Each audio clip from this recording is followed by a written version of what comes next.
menggunakan triplek atau styrofoam sebagai alas, total plastik bekas 6 buah sebagai perwakilan bilik dan serambi jantung serta paru-paru, selang plastik untuk menghubungkan bagian-bagian model, cutter untuk melubangi botol dan triplek, solder untuk membuat lubang, lem tembak atau lem kastel untuk merekatkan, lem Alteco untuk menyambung selang, solder atau pelubang lain, busa karet sebagai tumpuan botol, pena untuk membuat katup dari ballpoint, jarum atau bola kecil sebagai penutup katup dari ballpoint, tali penjepit untuk mengunci selang pada lubang, wadah penampung, 2 buah untuk menampung air keluar, gambar jantung, paru-paru, dan tubuh manusia untuk referensi atau hiasan. Bahan-bahannya yaitu ada air berwarna merah untuk menyerupai darah, karet pegas dari pena sebagai bagian dari katup, ujung ulir pena sebagai bagian dari katup. Kerja sistem peredaran darah yang pertama, pengambilan oksigen di paru-paru. Darah yang miskin oksigen dari seluruh tubuh masuk ke atrium kanan jantung. Dari sana, darah mengalir ke ventrikel kanan yang kemudian memompanya ke paru-paru melalui arteria pulmonalis. Di paru-paru, darah melepaskan karbon dioksida dan mengambil oksigen segar. Yang kedua, peredaran ke seluruh tubuh. Darah yang kaya oksigen kembali dari paru-paru ke atrium kiri jantung melalui vena pulmonalis. Dari atrium kiri, darah mengalir ke ventrikel kiri. Jantung memompa darah kaya oksigen ini ke seluruh tubuh melalui aorta, arteri terbesar yang bercabang menjadi pembuluh yang lebih kecil atau arteri dan kemudian ke kapiler. Di tingkat kapiler, oksigen dan nutrisi disalurkan ke organ dan sel-sel tubuh. Sementara sel-sel tersebut melepaskan limbah seperti karbon dioksida ke dalam darah. 3. Kembali ke jantung. Darah yang telah melepaskan oksigen dan mengambil limbah mengalir kembali ke jantung melalui vena. Darah kembali ke atrium kanan, menyelesaikan siklus peredaran darah.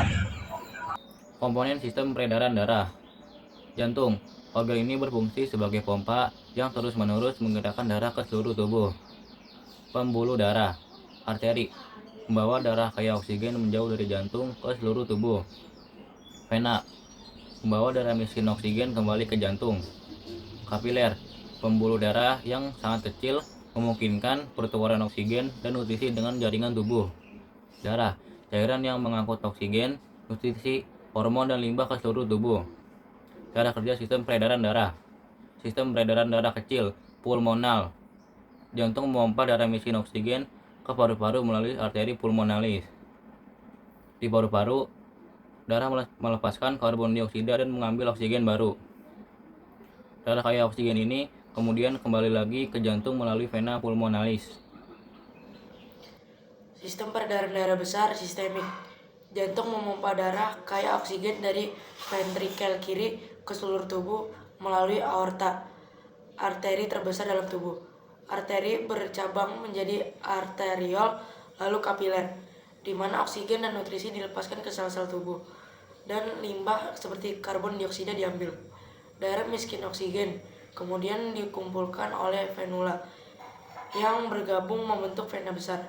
Vena membawa darah kembali ke atrium kanan jantung. Pertama, sistem peredaran darah mengangkut oksigen dan nutrisi. Darah membawa oksigen dari paru-paru ke seluruh sel tubuh dan menyalurkan nutrisi dari sistem pencernaan ke semua bagian tubuh untuk energi dan pertumbuhan. Membuang limbah. Darah mengangkut produk sisa metabolisme seperti karbon dioksida dan urea ke organ ekskresi seperti ginjal dan paru-paru.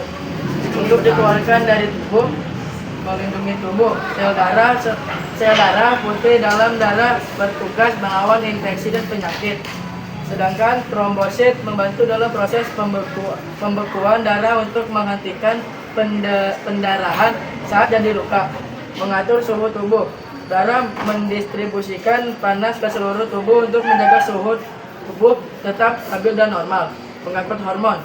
Sistem peredaran darah juga berperan dalam mendistribusikan hormon dari kelenjar endokrin ke organ target untuk mengatur berbagai fungsi tubuh. Kelainan pada sistem peredaran darah. 1. Hipertensi, tekanan darah tinggi. 2. Aterosklerosis, pengerasan dan penyempitan pembuluh darah. 3. Stroke, aliran darah ke otak terhambat. 4. Penyakit jantung koroner, penyumbatan pembuluh darah jantung.